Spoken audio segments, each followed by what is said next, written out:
For 22 and a half years, I served in the United States Army. During my tenure, I was on many occasions asked to serve as the official, unofficial UFO consultant dealing with UFO matters in the areas of my assignment. As a result of my involvement, I was able to ascertain that the United States government knew a whole lot more about UFOs than it was telling the American public.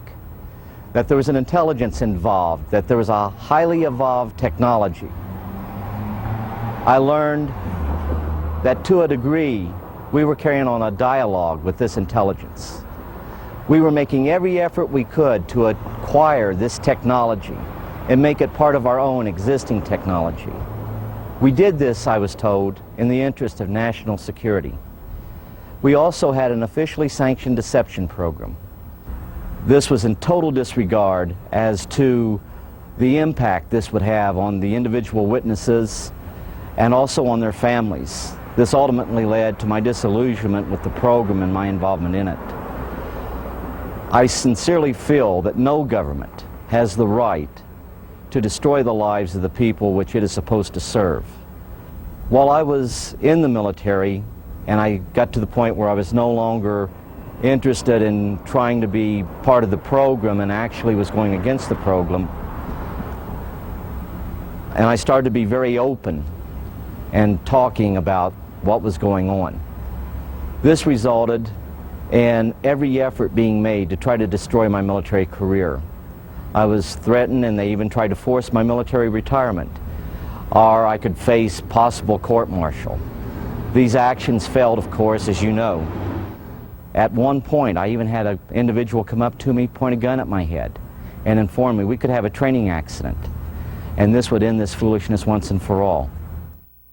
I firmly believe that those of us that served in a capacity of the U.S. government in some form or fashion, and who were exposed to the truth, we have a moral obligation to the UFO witnesses, the real victims of the UFO phenomena, to expose once and for all this policy and to reveal the truth, and that is, we are not alone in the universe.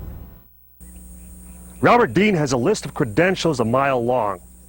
He served 4 years from 1963 to 1967 at Supreme Headquarters Allied Powers, Europe, the military arm of NATO. He was an intelligence analyst with a cosmic top-secret clearance. Well, Don, it began for me in 1963 when I was assigned to the Supreme Headquarters Allied Powers in Europe. I arrived in the summer of '63 and I was assigned to the Operations Division. I was further assigned to what we call SHOC, the War Room, the Supreme Headquarters Operations Center. And at that time I was given a cosmic top-secret clearance, which was and still is the highest level of security access that NATO has. When I was assigned to the War Room, I learned that a study had been initiated in 1961, and everybody was talking about it. They were gossiping about it. And the subject was UFOs, and that intrigued me a bit. When that study was concluded in 1964 and it was published, and I was still working in the War Room at that time, I had access to this document. I had a chance to read it. And having been exposed to it, I must tell you honestly that my life has never ever quite been the same. Because I read first-hand reports, verifiable NATO military material that indicated that the UFOs were not only real, but they represented something far beyond anything I had ever imagined before. When the study was concluded in '64, they concluded that there were 4 different groups apparently coming and visiting us. Out of those 4 different groups, one group looked exactly like we do, so much so that they could sit beside you in a restaurant or in an airplane or in a theater, and you'd never know. And that particular point bothered the military guys a lot. The point being that some of these people from somewhere could be walking up and down the corridors of SHAPE headquarters, or they could be walking up and down the corridors of the Pentagon. One day at lunch, a lieutenant colonel made the remark, he says, "Jesus, do you realize they could even be in the White House?" And there was a little forced laughter at that point, I remember, because a lot of us over the years have had some misgivings about the occupants of the White House. But the point I'm making is that the idea that aliens could be here in our midst bothered the military, because if you're not paranoid when you go into the service, you're certainly trained very quickly to be so. It's the nature of the military mind, I think, to be paranoid. But that was only part of the story. The shape conclusions in '64 were that there were 4 groups that we knew of. They were apparently interplanetary. Some very likely were interstellar. They even concluded that some of them could be intergalactic. When I retired in 1976, many of our military people knew at that point that we were not simply dealing with visitations from people from other planets or star systems. They had concluded by '76 that some of these visitors very well might be multidimensional in their source. The evidence that we had collected and the evidence that they had repeatedly demonstrated to us, and that's no accident. It became very clear after a time that there was a program or a process of some kind underway, that they had demonstrated over and over and over again that they apparently were able to manipulate matter and time. Now, this really shook up our scientists. There are a lot of new young scientists in particle physics today who talk about multiple dimensions.